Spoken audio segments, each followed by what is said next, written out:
Assalamu alaikum, Brother Zakir. My name is Sania. I'm a revered Muslim. The question is, in your lecture, you mentioned the scientific facts from the Qur'an which have been established. Can you mention a few Quranic verses which science has not confirmed? This was the question that I've mentioned in my talk, the scientific facts which science has already established. It's mentioned in the Holy Qur'an. Can I mention some few points in the Qur'an which science has not established? For example, the Qur'an says in Surah Shura, chapter 42, verse number 29, it says, "It is Allah who has created the heaven and the earth and put creatures, living creatures throughout them." Qur'an says there is life besides this earth. Allah has put living creatures throughout the heaven and the earth. There is no scientific evidence, established scientific evidence, that there is life besides this earth. Recently, they have been sending rockets and spaceships to different planets, different satellites, etc. And now just a couple of months earlier, we read in the newspapers that they got certain material from Mars, which gives proof that life can be there in Mars.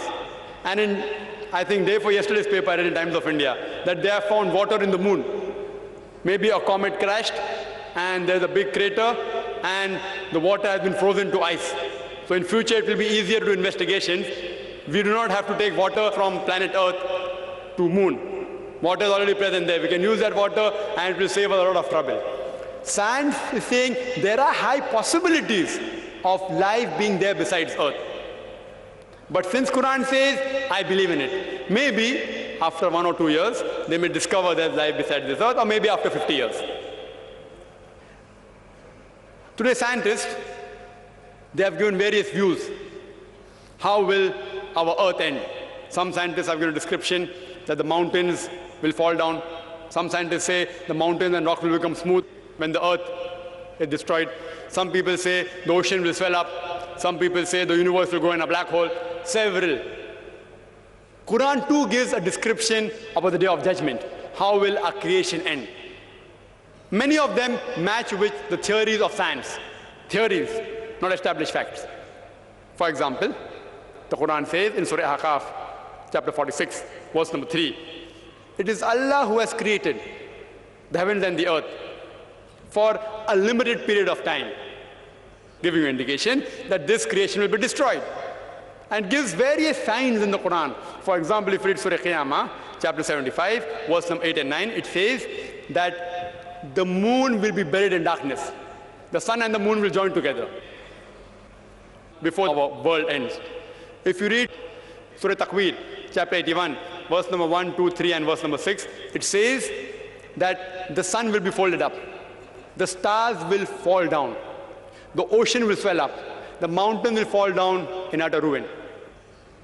Quran says in Surah Infitar, chapter 82, verse number 1, 2, and 3, it says the sky will be cleft asunder. The star will be scattered. The mountain will fall down. Various signs how will the earth end is given. These are scientific points mentioned in the Quran which science hasn't established yet. For example, the Holy Quran also says in Surah Anbiya, chapter 21, verse number 104, that as we created this creation, we will roll up the heavens like a scroll is rolled up. And as we created the early creation, we shall create a new creation. So Quran says there is one more new creation that's going to be created after the world is destroyed.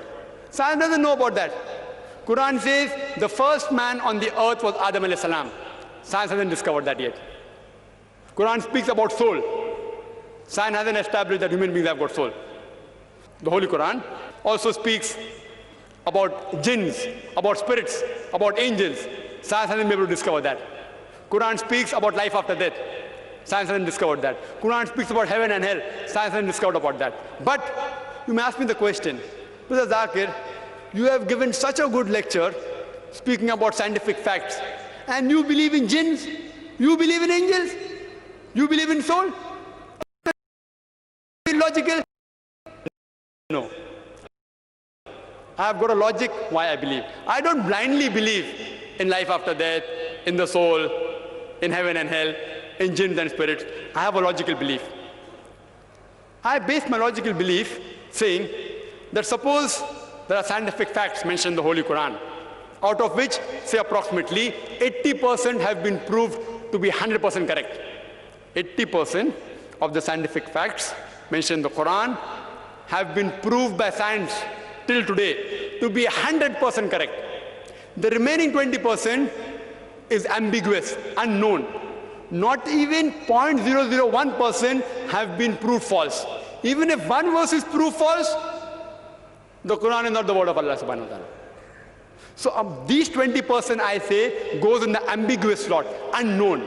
So my logic says when 80% is 100% correct, the remaining 20% is ambiguous, out of which not even 0.001% has been proved wrong. All are unknown. My logic says when 80% is correct, even those 20% will be inshallah correct. It's not a blind belief, it's a logical belief. The next question.